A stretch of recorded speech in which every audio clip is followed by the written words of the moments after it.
Question number 11 solve करते हैं। Question number 11 में लिखा हुआ है if the area of the base of right circular cone, base area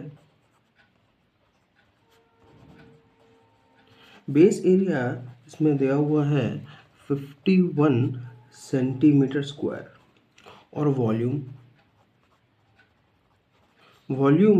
of cone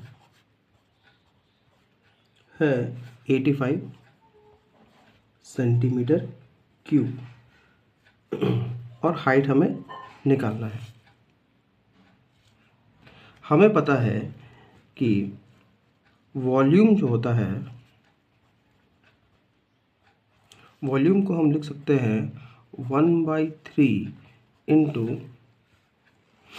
base area into height.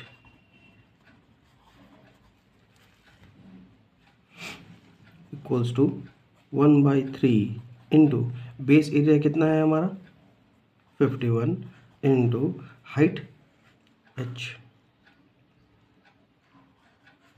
Volume है हमारा 85।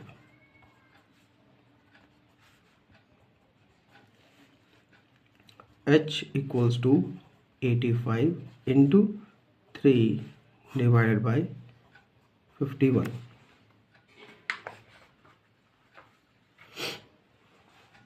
जो हमारा आ रहा है 13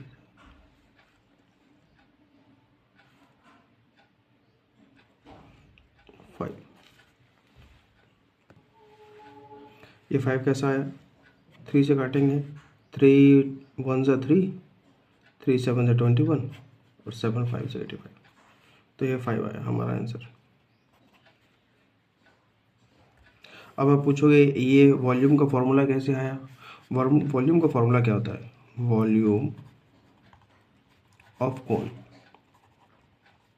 होता है pi R square H divide by 3, यही होता है।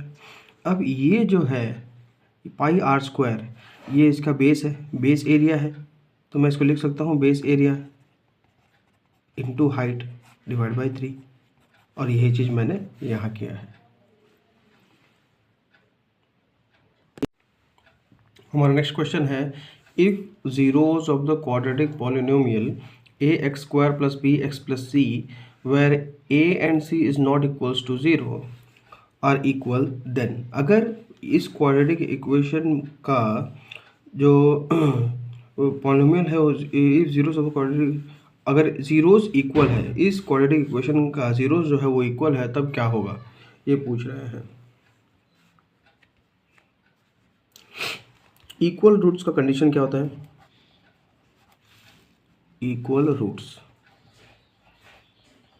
रूट्स का मतलब होता है b² इक्वल्स टू 4ac। तो यहाँ पर हम बोल सकते हैं ac इक्वल्स टू b²/4। इससे हमें ये पता चलता है कि ac जो है वो ग्रेटर देन 0 है, AC जो है वो ग्रेटर देन 0, क्योंकि ये पॉजिटिव आ रहा है और पॉजिटिव के मतलब होता है कि वो ग्रेटर देन 0 होगा। ठीक है, C and A must have same sign, C और A का सेम साइन होगा, ये हमारा ऑप्शन है, ऑप्शन डी।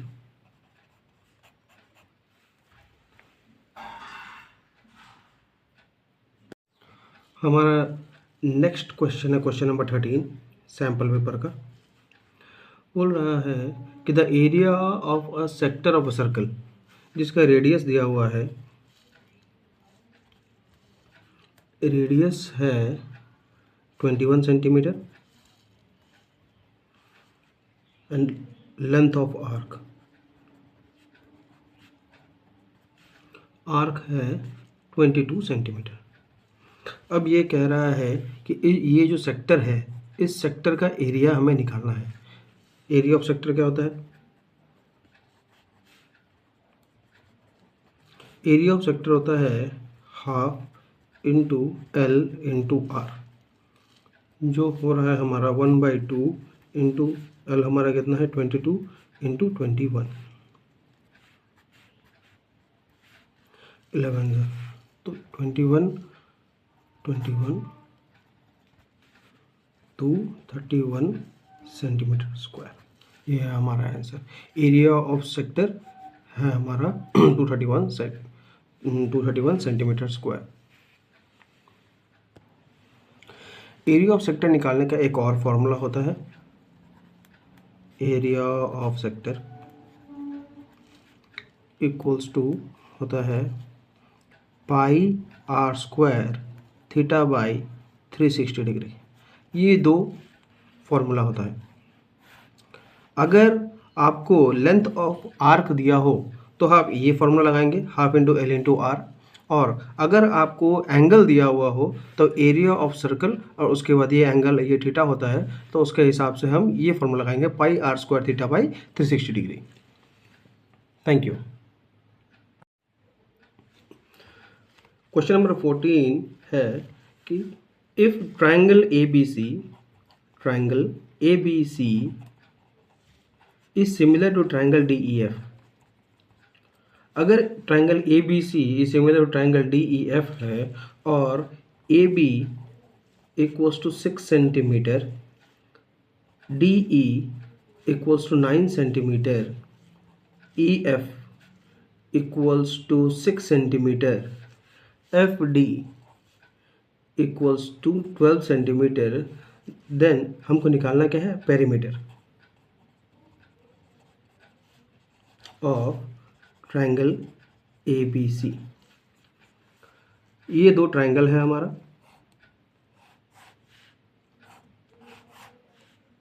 ABCDEF। ये दो ट्रायंगल है हमारा। AB इक्वल्स टू 6 सेंटीमीटर है, DE इक्वल्स टू 9 सेंटीमीटर है, EF इक्वल्स टू 6 सेंटीमीटर है और FD इक्वल्स टू 12 सेंटीमीटर है। हम ये जानते हैं।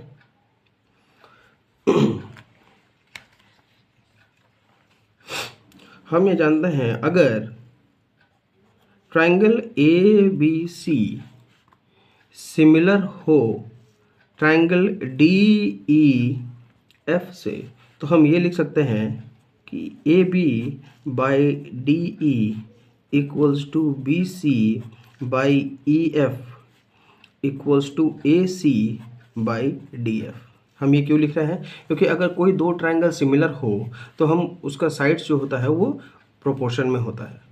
तो AB by DE equals to BC by EF equals to AC by DF equals to perimeter of triangle ABC divide by perimeter of triangle DEF। हम ये लिख सकते हैं कि 6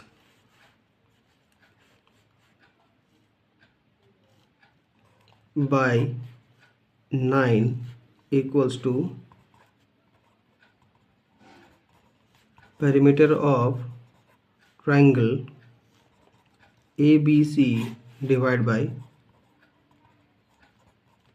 पेरीमीटर ऑफ ट्रायंगल DEF। हम AB और DE को लिए हैं, तो यहाँ 6 by 9 equals to perimeter of triangle ABC divide by 27।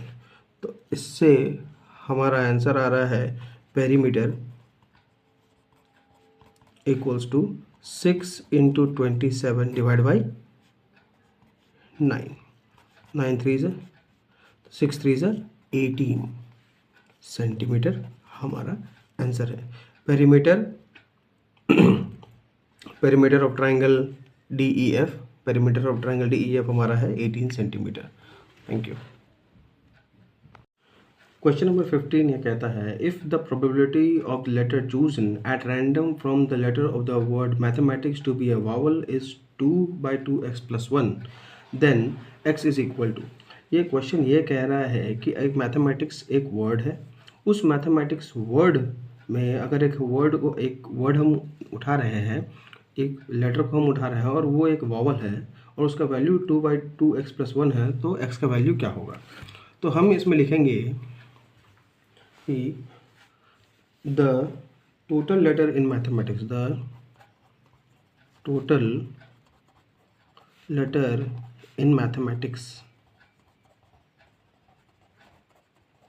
कितने सारे लेटर्स हैं? 1 2 3 4 5 6 7 8 9 10 11 है ना। और नंबर ऑफ वॉवल्स कितने हैं इसमें? नंबर ऑफ वॉवल्स कितने हैं? 1 2 3 4 5, सॉरी 4 है।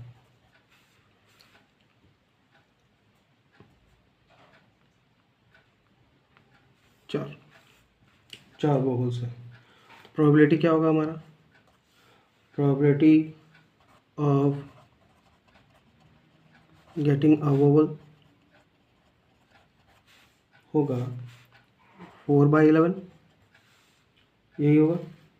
और क्वेश्चन में दिया है कि 4/11 इक्वल्स टू 2/2x+1, ये लिखा है। तो अगर हम क्रॉस मल्टीप्लाई करें तो 4 × 2x+1 इक्वल्स टू 2 × 11, ये होगा। यहाँ से हम लिख सकते हैं 8x प्लस 4 1 4 इक्वल्स टू 11 2 22। यहाँ से हम लिख सकते हैं 8x इक्वल्स टू 22 प्लस 4 इक्वल्स टू उधर जाने से होता है -4। अब इसको लिखेंगे x equals to 18 divide by 8, तो इसका वैल्यू आया x इक्वल्स टू 9/4। ये है हमारा प्रोबेबिलिटी, ये है हमारा probability of getting a vowel in the word mathematics में। तो ये है x equals to 9/4। Question number 16 ये कहता है अ पॉइंट A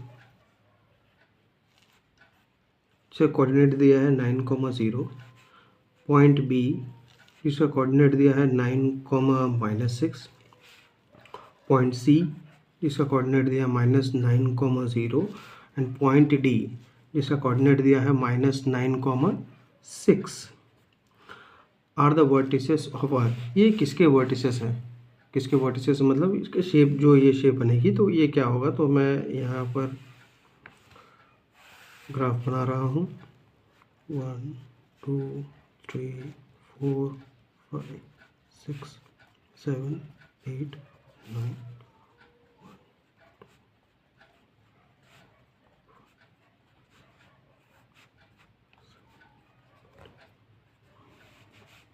माइनस में।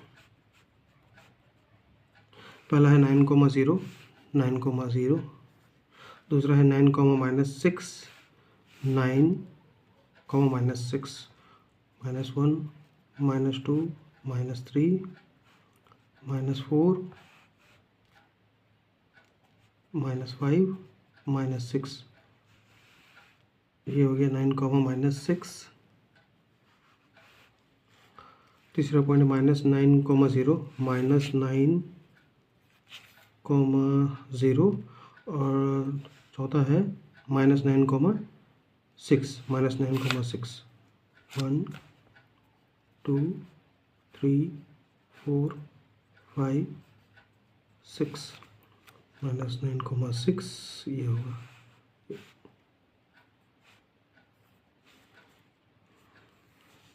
अगर हम इसको ज्वाइन करते हैं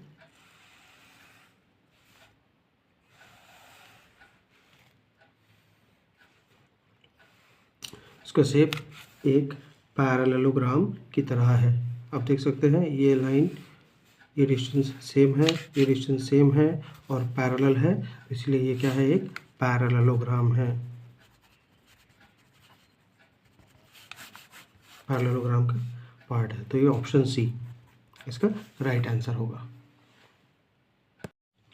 क्वेश्चन नंबर 17 ये कहता है the median of a set of 9 distinct observation is 20.5। Median कोई 9 डिस्टिंक्ट ऑब्जर्वेशंस है, 9 ऑब्जर्वेशंस है, उसका मीडियन जो है 20.5 है। If each of the observation of a set is increased by 2, अगर हर ऑब्जर्वेशन को 2 से इंक्रीज किया जाए then the median of a new set will be. Median अगर कोई 9 ऑब्जर्वेशन है, 1 2 3 4 5 6 7 8 9 ऑब्जर्वेशन है और उसका मीडियन जो है 20.5 है, और हर ऑब्जर्वेशन को अगर मैं 2 से इंक्रीज कर रहा हूँ, अगर हर ऑब्जर्वेशंस को मैं 2 से इंक्रीज कर रहा हूँ तो ये कहा जाता है कि हमारा मीडियन जो है वो भी 2 से इंक्रीज करेगा।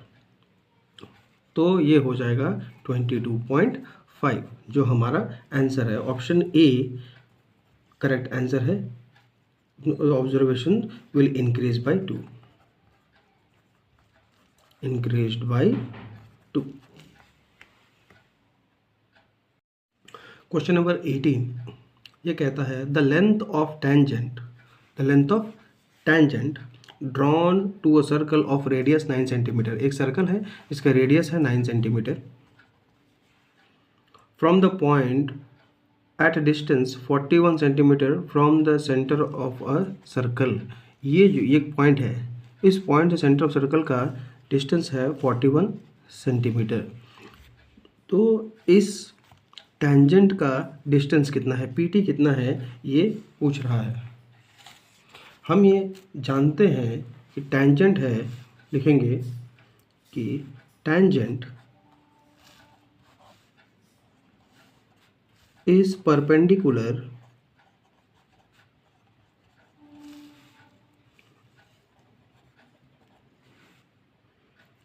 To the radius at the point of contact।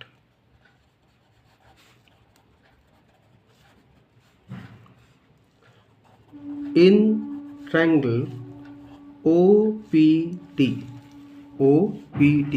इस ट्रायंगल में अप्लाइंग पाइथागोरस थ्योरम, हम पाइथागोरस थ्योरम लगाएंगे। तो OP का square equals to OT square plus TP square. OP कितना है 41 का square equals to 9 square plus TP square. TP square हमारा क्या है 41 का square minus 9 square. TP square equals to 41 का स्क्वायर होता है 1681 minus 81। TP square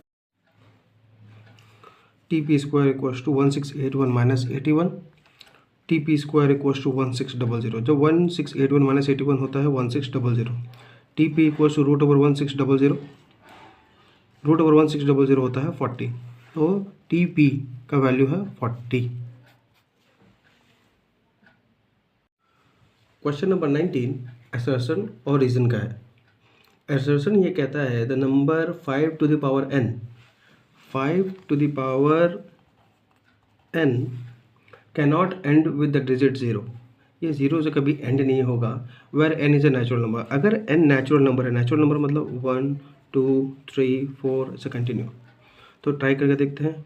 5 to the power 1 5 होगा, 5 को पावर 2 को 25 होगा, 5 पावर 3 125 होगा। आप देख रहे हैं कि ये कभी 0 से एंड नहीं हो रहा है, मतलब पहला असर्शन है वो सही है, असर्शन जो हमारा है वो सही है। अब रीज़न में आते हैं। Reason a number ends with 0 if its prime factor contains 2 and 5। बोल रहा है अ नंबर, कोई भी नंबर है वो 0 से एंड होगा, तभी एंड होगा जब उसका प्राइम फैक्टर जो है वो 2 and 5 दोनों हो। तो ये भी रीज़न सही है। तो असर्शन और रीज़न दोनों सही है, इसका मतलब ऑप्शन ए आपका आंसर है।